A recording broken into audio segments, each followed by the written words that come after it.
You are listening to Why Such a Fuss podcast, sponsored by CVG Solutions, with your host, Christina Vanini Goodchild, and guests.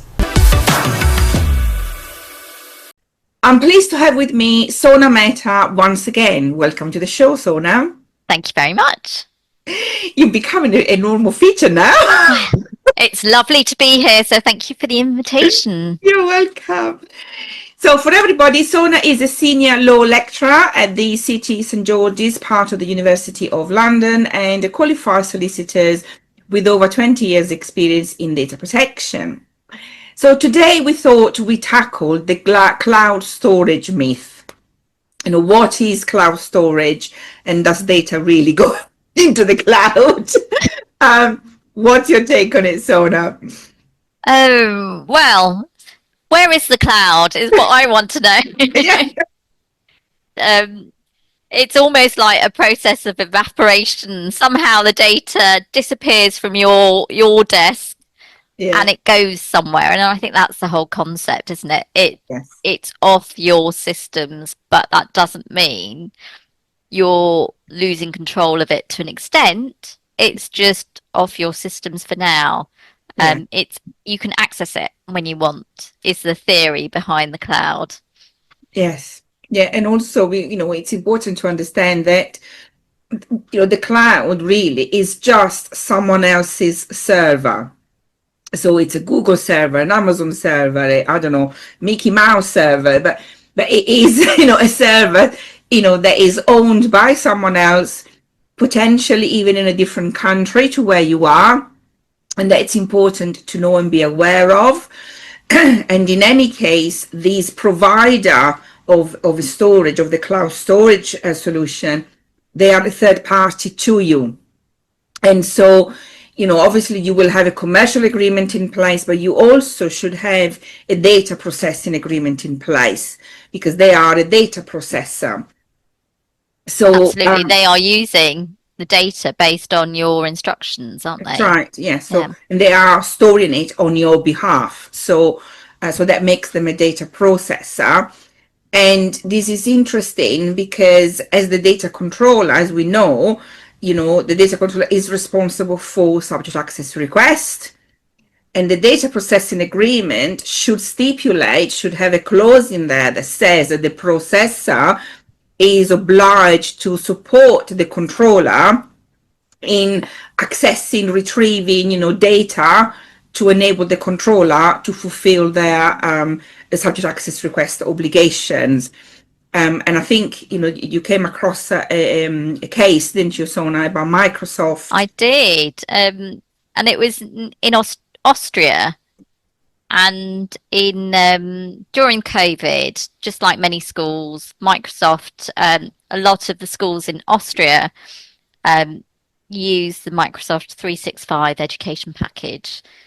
And effectively, from what I've read, it seems like Microsoft, during this time, shifted all responsibility for compliance with the local laws to the schools and the national authorities.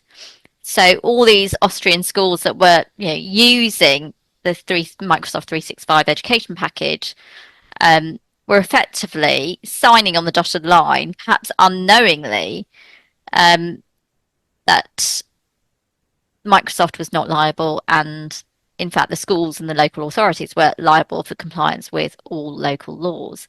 But going back to what you've just said, Christina, that data processing agreement does mean that actually if there was information, and that's exactly what happened here, there was a student or an access request from a data subject, and Microsoft then just referred it to the local authority and schools and said, oh, not our problem because you've signed on the dotted line and said, you're going to comply with all the local laws.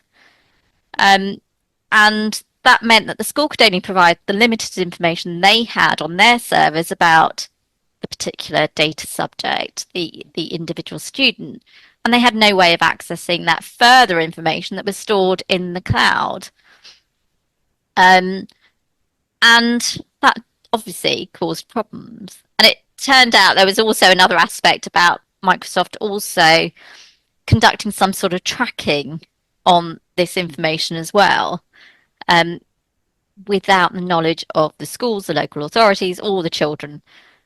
So it was a bit of an upset story, I think, but goes to show that actually you cannot wash your hands of it just as a storage provider. So someone who, a company that provides cloud storage is storing data, and that data relates to individuals. Yeah. And just because you're outsourcing that storage to that third party doesn't mean that that third party is not obliged to provide you with the information, or provide you or the individual with the information if if you need to comply with the local laws. Yes, absolutely. And I also want to tackle which I touched briefly, the potential that putting the data into the cloud storage could also mean transferring the data to a different different geographical location, and therefore a different jurisdictions as well. And the data controller is actually responsible for the end-to-end journey, if you want, of the data. So this includes indirect transfer. So what I mean by that is that, you could have your data, say in a UK storage cloud, like, Amazon, for example. But then you might have, your IT support provided from India. Do you see what I mean? So that it's, an onward transfer, and so you as a data controller are responsible for all of that journey. And so you need to be aware of the appropriate safeguards that you need to put in place. And, there is the, I don't know what to call it, but I feel, so I come across the situation where, businesses, it's all right, the data is in the US is fine, when actually it's not. Oh, yeah, exactly. It depends who you ask, doesn't it, I guess? AWS is American, so that's okay. Google is American, so it's fine, or QuickBook or whatever. Yes, yeah. And, in some instances it is, but in some instances it is not. And you need to do the proper homework. You are the one that needs to sort of, because ignorance, as they say, is not, a defense in the eye of the law. Absolutely. And so you really need to know, where, if it's okay, you need to do the homework, whether it's okay to transfer to the US under a specific safeguard, or if not, then you need to put additional safeguards in place, and so on, and if you're having, say, for example, your IT development is in India, and in the India team is accessing the data that you have in the UK, that is also a transfer. And because it's downloaded, is accessed from India. So again, you need to have the correct safeguards in place. So it gets quite complicated, but this is why you need people like you and me to help Absolutely. you. And I think, one way of looking at it is that the basic way that I think a lot of us forget is, what if it was your data? Forget the customer data. You could well be a customer of someone else. Where would you feel comfortable with your data going to? Yes. And it's all very easy to focus on the end result. You go into a coffee shop, you order a coffee, you use an app. That app somehow is being, processed, or the information for the app is stored elsewhere. Are you comfortable with that information going from the coffee shop, where they know you by name, perhaps know your order, have it ready for you? Are you comfortable with that information going to what we call a third country? Yeah. And does that third country have as much respect for your data and for your rights as a data subject as we do, and we're required to, in England and Wales, or in the UK, or in Europe? Yes, exactly.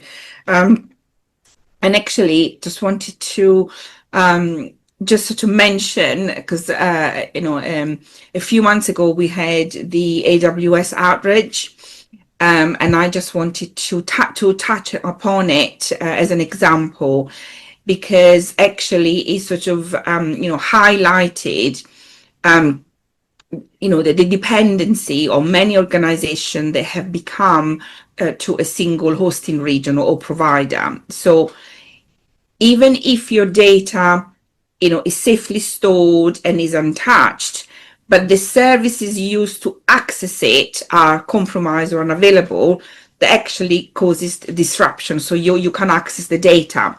So, so it's not just about the location of your data, but it's also the hosting, your service hosting, that you also need to be considered as a data controller. So, so think of it as the data location is where information lives, while the service hosting is the location where the data is being used. And So both are subject to local laws, but that's right. equally, if you're processing, that includes storing data about an individual who's based in the UK or in the EU, you're automatically caught by the laws of the UK and the EU. It doesn't matter if you, as the storage provider, the host, are overseas. Yeah. Exactly. So when when you as a data controller, as a business, are thinking of using cloud storage, what you should be considering, or at least ask the question is, where will the data physically reside? So that's the geographical location of the storage. Where will the services, so this is your application, APIs, website, etc., actually run from? How are the cross-border transfer managed? So you need to understand, because you might need to have multiple or different safeguards in place according to which location are involved. As Sona mentioned, some the countries are considered third countries, and therefore they don't necessarily have what is called an adequacy status. So that's where the additional safeguards are in place. Also think about what happens if the hosting region fails and therefore you can't access your data, and as Sona mentioned, what legal jurisdiction apply in your infrastructure, shall we say. So all of that you need to take into consideration as part of your cloud storage, or even your infrastructure, really. That's how I would put it. And I think I'm sure you're the same, Christina. What I always say is, well, let's draw it out. Let's Yes. figure out. Let's follow the data. Let's follow your information. Where has it gone from my order in the coffee shop? What's Yes. happened to that information? Where has it gone? And from Yes. there, where's it gone? And then you can start putting locations to that data. And then you can start identifying the rules applicable to that data and determine from that whether there's enough there or whether you need additional controls in place. Yes. Yeah. Yeah. Absolutely. I think creating a data flow map is absolutely essential. Especially if you align it to your processes, So because say for example, your HR data might follow a different route to your customer data, because you're using different systems. Do you know what I mean, for different purposes? And so absolutely, a data flow map it's your Bible, I guess. That's the way Absolutely, I would but put it's it. not just for us data protection Oh, people. It's really useful for businesses as well yes, because you can absolutely. actually you can see what's happening. It's not us just making things up. And then for businesses, it becomes, perhaps you can see how you've got lots of information going to the US, and are you comfortable with that? Maybe you've got an over reliance in one jurisdiction or one particular hosting service. And it's a business. You've got to make the decision. The business owners have got to make the decision, but you can then at least see where the risks lie. Yeah, absolutely. And then once you know the risk, you can then manage it. Exactly. You know, Absolutely. yeah, it doesn't mean that you have to change what you already have in place, but then you need, but this will allow you to identify the risk and manage it, accordingly. And then maybe over time, make the necessary changes. Doesn't mean that you have to do the changes all at once, if the change is required. But you can do it over time. You can plan for it. You can add it to your, your strategy, your business strategy for the future, etc., etc. So it makes you in a much more, stronger position, and so then also enables you to make informative decisions Exactly. rather than just guessing it. Absolutely. Spot on. And I think I read somewhere there was an article someone had written about this saying, imagine you have got you've got a transfer. You know that you're going to take or have your data or this data, customer data going overseas. Think about there's as you said, the controls that are available to you are set out in statute in the GDPR. But if you think about it, there's like a hierarchy of the most preferable, Yeah, and you go down the list. If one doesn't apply, you keep going. And this writer had written, imagine it's you're going to a dresser, you're going to your chest of drawers. The top drawer is your adequacy. Is the data going within the EU? yeah, The law says, oh well, EU's all safe and hunky dory, and the data's safe. We're comfortable with the data going there.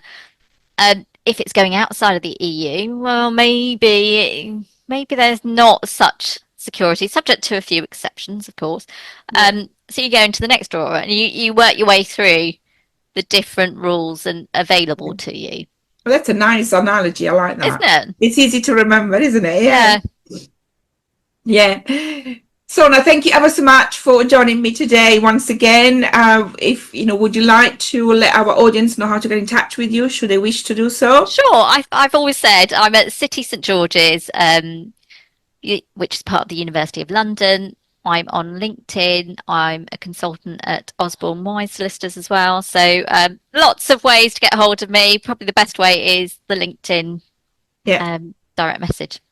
fantastic. But Sona, thank you thank very you. much, Christina. You're welcome. And if any of you would like to get in touch with me, you can find me on LinkedIn, Facebook, and Instagram. Just search for CVG Solutions. Thank you very much.